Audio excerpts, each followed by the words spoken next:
OCD है काल्पनिक संसार।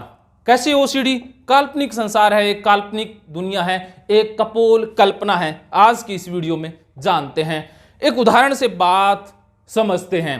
अब एक बच्चा है, अब उस बच्चे का सहारा उसका पिता है।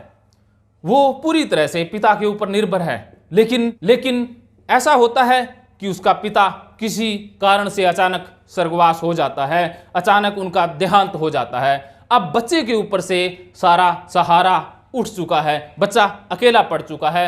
अब ये बच्चा स्वीकार ही नहीं कर पा रहा है कि उसके पिताजी का देहांत हो गया है। अब बच्चा इतने ज़्यादा सदमे में चला गया, इतना ज़्यादा उसको मानसिक धक्का लगा कि वो स्वीकार नहीं कर पाया। उसकी वजह से वो बीमार भी हुआ, उसे दवाइयों की भी जरूरत पड़ी, उसने ट्रीटमेंट भी लिया, लेकिन वो स्वीकार नहीं कर पाया। क्योंकि कई बार सच्चाई इतनी ज़्यादा भयंकर होती है सामने कि उस सच्चाई को मन स्वीकार ही नहीं कर पाता है। फिर मन क्या करता है, उसे कल्पना में जीवित कर लेता है। अब बच्चा जो कठोर उसके सामने सच्चाई थी, सच्चाई ये थी कि उसका पिता अब दुनिया में नहीं है, अब बच्चे को उसके बिना जीना होगा। लेकिन बच्चा ये स्वीकार नहीं कर पा रहा है क्योंकि उससे उसका मन पूरी तरह से विखंडित हो जाएगा, उसकी फॉर्म, उसकी जो सेल्फ है वो पूरी तरह से विखंडित हो सकती है। तो मन क्या करता है, एक काल्पनिक चीज बनाता है। अब उसका पिता उसकी कल्पनाओं में जिंदा है। अब बच्चा अपने पिता से बात करता है, उसकी फॉर्म को महसूस करता है, अपने दुख दर्द उससे साझे करता है। अब आप कहोगे कि वो साइकोलॉजिकली बीमार हो गया है, लेकिन वो बच्चा वास्तविक बीमार नहीं है। उसने एक कल्पना के रूप में अपने पिताजी का एग्जिस्टेंस बना लिया है। अब क्योंकि उसको मानसिक सहारा मिलता है, अब वो मानसिक जब भी परेशान होता है बाप से बात करता है, जब भी उसके सामने कोई बुरी दशा आती है या विपरीत परिस्थिति आती है तो मन हल्का अपने पिताजी से करता है, क्योंकि वो उसके जीने का सहारा है। क्योंकि सच्चाई इतनी कठोर थी कि उसके साथ जीना उसके लिए मुश्किल था, तो उसने काल्पनिक रूप से अपने पिताजी का अस्तित्व अपने ही मन में तैयार कर लिया।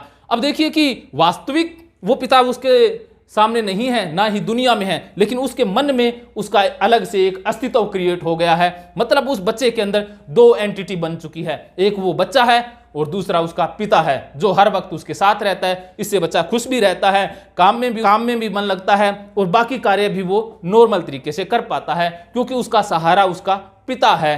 अब आप कहेंगे जोधपुरिया जी वो बीमार है, उसको इलाज की जरूरत है, लेकिन इसी प्रकार के बीमार होते हैं ओसीडी वाले। वास्तव में ओसीडी रियलिटी में कहीं नहीं है, गंदगी नहीं है, चेकिंग का जो डाउट है वो नहीं है, भगवान के प्रति जिनको बुरे विचार आते हैं वास्तव में वो कहीं नहीं है। वो सिर्फ और सिर्फ उनके मन की एक कपोल कल्पना है। ओसीडी एक काल्पनिक संसार है जो एंटिटी उन्होंने ही बनाई है।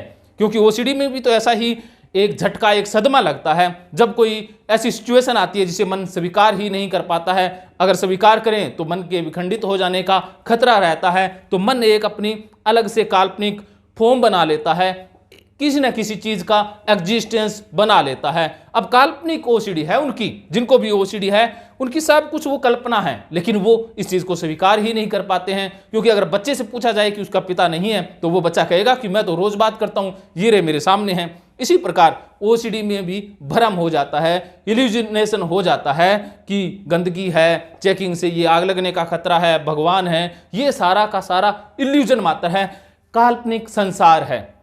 अब देखिए मैंने ये कठोर बात आपको बता दी। अगर ये कठोर बात आपको समझ में आ गई और आप इस कल्पना से छुटकारा पाना चाहते हैं तो जिगरा मजबूत करना होगा, क्योंकि रियलिटी में आना होगा। क्योंकि मन कई बार रियलिटी स्वीकार ही नहीं कर पाता है, दिक्कत तब आ जाती है। कुछ लोग होते हैं जो रियलिटी में जीना चाहते हैं, ओसीडी को वो आसानी से छोड़ पाते हैं, लेकिन जो रियलिटी में आने से डरते हैं वो ओसीडी को बड़ी मुश्किल से छोड़ पाते हैं। अगर ये छोटी सी बात आपके खाने में बैठ गई तो बल्ले बल्ले, नहीं बैठी तो थल्ले थल्ले, फिर भी थल्ले थल्ले को बल्ले बल्ले में बदलने के लिए आप ऑनलाइन ऑफलाइन साइको गुरु टीम से बात कर सकते हैं। आप साइको गुरु राजेंद्र जोधपुरिया चैनल पर वीडियो देखते हैं, राजेंद्र जोधपुरिया वेबसाइट विजिट करते हैं, इसके लिए मैं आपका तहे दिल से आभारी हूँ।